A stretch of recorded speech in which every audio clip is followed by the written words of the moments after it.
Hello दोस्तों, तो आज मैं फिर से लेके आ गई हूँ आप सबके लिए एक नई कहानी लेकर आए हैं जो जगत के पालनहार भगवान श्री कृष्ण हरि पत्नी माँ लक्ष्मी ने उनसे एक औरत विधवा क्यों हो जाती है इसके बारे में पूछा था। तो चलिए कहानी शुरू करते हैं। अगर आप भी आध्यात्मिक जानकारी पाना चाहते हैं तो इस चैनल को अभी सब्सक्राइब कर लें।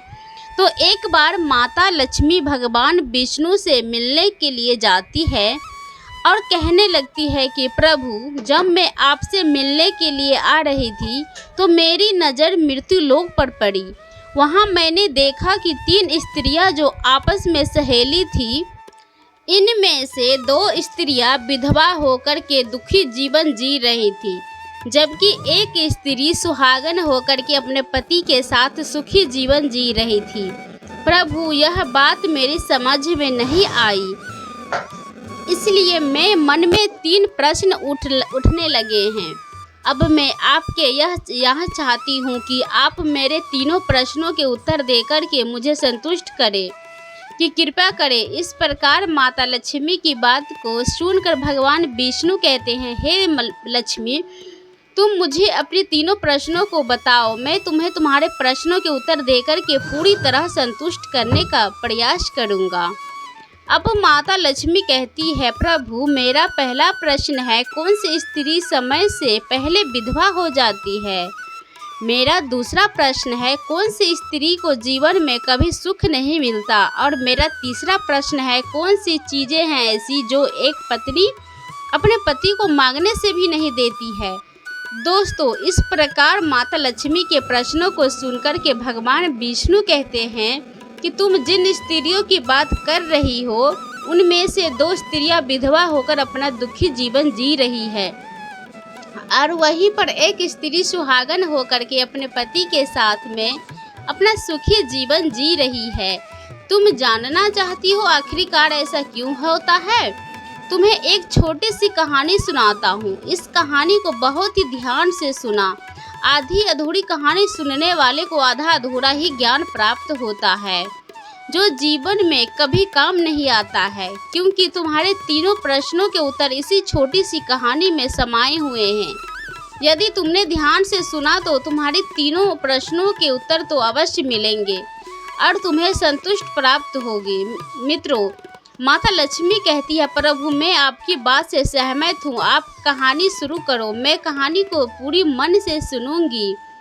जब तक कहानी बोलेंगे तब तक मैं मन किसी दूसरे स्थान पर नहीं जाएगा। भगवान विष्णु कहते हैं, लक्ष्मी, आपसे पहले मैं उसी स्त्री की कहानी सुनाता हूँ जो सुहागन बन के सुखी जीवन जी रही है।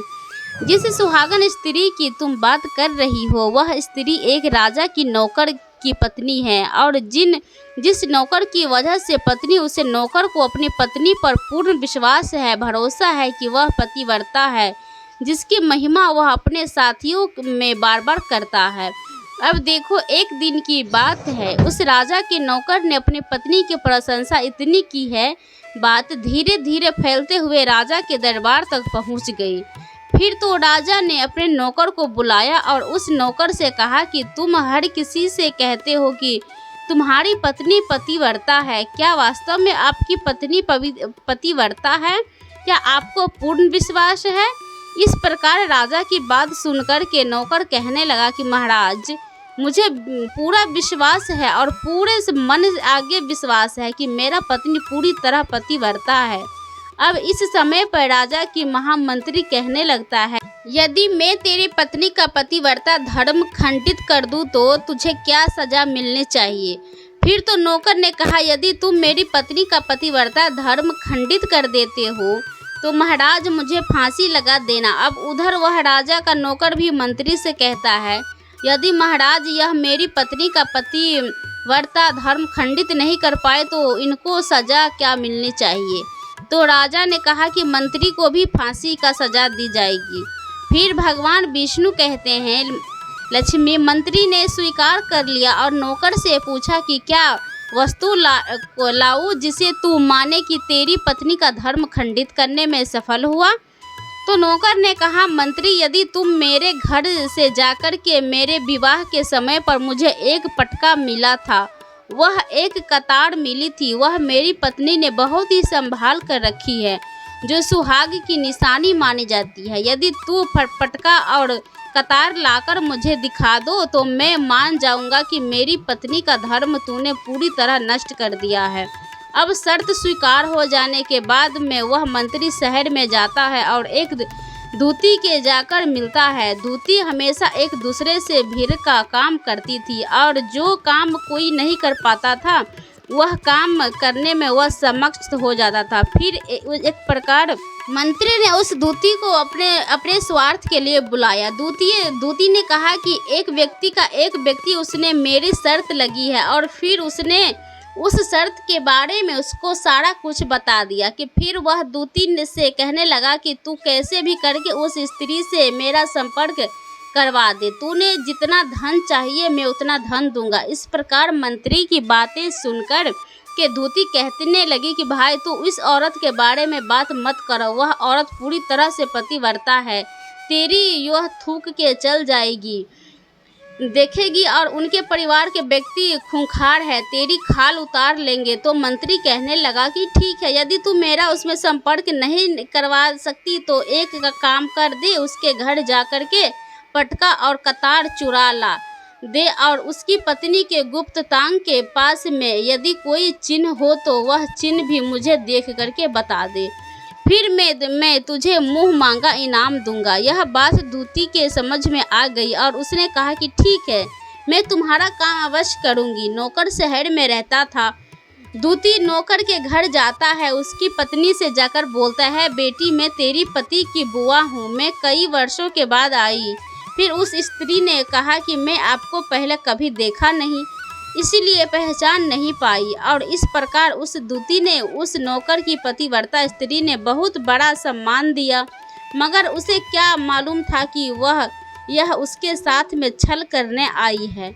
अब भगवान विष्णु कहते हैं, लक्ष्मी, इस प्रकार वह दूती उस पतिव्रता स्त्री के साथ में 2 दिन तक रुकी। जिस समय वह स्त्री स्नान करने लगी तो दूती उठ करके उस पतिव्रता के कमरे में रगड़ने लगी कि उस पतिव्रता स्त्री ने बहुत मना किया, फिर भी वह दूती नहीं मानी और कहने लगी, तुम मुझे तो बेटी से भी प्यारी लगती हो, तुम तो मना मत करो। काफ़ी दिनों के बाद मैं तुम्हारी मुलाकात पहली बार हुई है। अब ऐसा कह करके वह दूती मुख पर हाथ फिराने लगी। फिर आंखों को धोने के बहाने से उस दूती ने उसे पतिव्रता स्त्री को आंखों पर पानी मार दिया और उस स्त्री की आंखों में बंद हो गई। इस प्रकार गुप्त आंग के पास में जो तिल था, जो दूती ने देख लिया, बस उसका काम बन गया। उधर स्नान करने के बाद में जब वह पतिव्रता स्त्री रसोई में खाना बनाने गई तो दूती को मौका मिल गया और उसने पटका और कतार उस नौकर के घर से चुरा ली। वहां से एकदम से भाग गई और जाकर के दूती ने वह पटका और कतार मंत्री को दे दिए और उस पतिव्रता स्त्री के जांघ पर तिल की निशानी भी बता दी। मंत्री सीधा राजा के दरबार में पहुंचा और राजा से जाकर के कहा, महाराज, मैं नौकर की पत्नी के साथ में 2 दिन बिताए और यह पटका तथा कतार उसी के हाथों से लेकर आया हूँ। फिर तो राजा ने दरबार लगाया और नौकर को बुलाया तथा महामंत्री से सभा में पटका और कतार नौकर को दिखाने के लिए कहा। फिर राजा की आज्ञा पाकर के मंत्री ने उस नौकर को पटका और कतार दिखाई और उसकी पत्नी की जांघ पर तिल भी बताया। तो नौकर मान गया कि वास्तव में आज मेरी पत्नी ने अपना पतिव्रता धर्म पूरी तरह से भंग करवा लिया। भगवान विष्णु कहने लगी, फिर लक्ष्मी जी, फिर तो राजा ने फांसी का दिन 15 दिन के बाद में रख दिया और कहा कि नौकर को 15 दिन के बाद में फांसी पर चढ़ाया जाएगा। और इस प्रकार से नौकर से उसकी अंतिम इच्छा पूछी तो नौकर ने कहा कि मैं अपनी पत्नी से अंतिम बार मिलना चाहता हूँ। इस प्रकार राजा ने उस नौकर को आज्ञा दी कि ठीक है, तुम अपनी पत्नी से मिल सकते हो। फिर नौकर अपने घर गया और अपनी पत्नी से कहा कि आप मेरे साथ में बहुत बड़ा विश्वासघात किया है। मैंने आपके विश्वास पर मंत्री से ऐसे शर्त लगाई थी कि राजा के दरबार में राजा के सामने मैंने कहा था कि मेरी पत्नी का पतिव्रता धर्म कोई नष्ट न कर सकता है, तो तुझे फांसी लगा देना। अब मुझे 15 दिन के बाद में फांसी लगा दी जाएगी। मेरे साथ विश्वासघात करके तुमने ठीक नहीं किया। उस पतिव्रता स्त्री ने अपने पति को सारी बात बताई, मगर उस विश्वास से नहीं हुआ और फिर नौकर राजा के दरबार में पहुंचा तो राजा फिर उसे कैद में डलवा दिया। अब उधर नौकर की पतिव्रता धर्म पत्नी के परमात्मा को याद किया और अपना भेष बदल कर लेके राजा के दरबार में गई और राजा से नाच दिखाने की आज्ञा मांगने लगी, क्योंकि वह स्त्री बहुत ही सुंदर थी और उधर राजा शौकीन होते हैं। इसी राजा ने आज्ञा दे दी कि सभा में मंत्री आदि उपस्थित होकर इस सुंदरी का नाच करवाने की पूरी व्यवस्था करी। भगवान विष्णु कहते हैं कि लक्ष्मी, फिर तो सब मंत्री भगवान ने राजा यदि दरबार में उपस्थित हुए और फिर उस नौकर की धर्म पत्नी ने जब नाचना शुरू किया तो राजा को उस स्त्री का नाच बहुत ही सुंदर लगा। और फिर राजा ने कहा, तुम मुझसे क्या मांगना चाहती हो? तुम जो भी मांगोगी मैं तुम्हें वही दूंगा। फिर उस नौकर की पतिव्रता स्त्री ने कहा कि महाराज, आपकी सभा में मेरा चोर है जिसने मेरे रुपए लिए थे मगर आज तक वापस नहीं किए, उसे फांसी की सजा दे दीजिए। अब राजा ने कहा, ठीक है, बताओ मेरे दरबार में तुम्हारा चोर कौन है, उसका नाम क्या है, मैं उसको फांसी की सजा अवश्य दूंगा। भगवान विष्णु कहते हैं कि फिर उस नौकर की पतिव्रता ने कहा, महाराज, आपका मंत्री मेरा चोर है, आप इनको फांसी की सजा अवश्य दे। अब उधर जैसे ही मंत्री ने सुना कि यह सुंदरी मुझे अपना चोर बता रही है तो मंत्री कहने लगा, महाराज, मैं कसम खाकर कहता हूँ कि मैं इसका कभी कुछ नहीं चुराया, मैंने इसे आज तक कभी देखा ही नहीं है, तो मैं चोर कैसे कर सकता हूँ? मैं आज तक इसका शकल ही नहीं देखा। अब भगवान विष्णु कहते हैं, लक्ष्मी, जैसे ही मंत्री ने कहा कि मैं सुंदरी की आज तक शकल ही नहीं देखी है तो वह सुंदरी कहने लगी कि महाराज, यह मंत्री मुझे जानता नहीं है, तो आप इससे यह पूछो कि यह पटका और कतार कहाँ से लाया था। मैं उस नौकर की पत्नी हूँ जो आपके यहाँ नौकर करता है और आप मेरे निर्दोष पति को फांसी चढ़ाने वाले हैं। अब मैं आपको पूरी दस्त सुनाती हूँ। यह जो आपका मंत्री है, इससे मेरे पास में अपनी एक दूती को भेज करके मेरी जांघ के तिल का पता लगाया और उसी ने यह पटका और कतार चुरा करके इसको लाकर दे दी। और आपके मंत्री के द्वारा भेजी गई दूती जब मेरे घर पर आई थी तो उसने मुझसे कहा था कि वह मेरे पति की बुआ है और वह पहली बार आई है, इसीलिए मैं इसको पहचान नहीं सकी।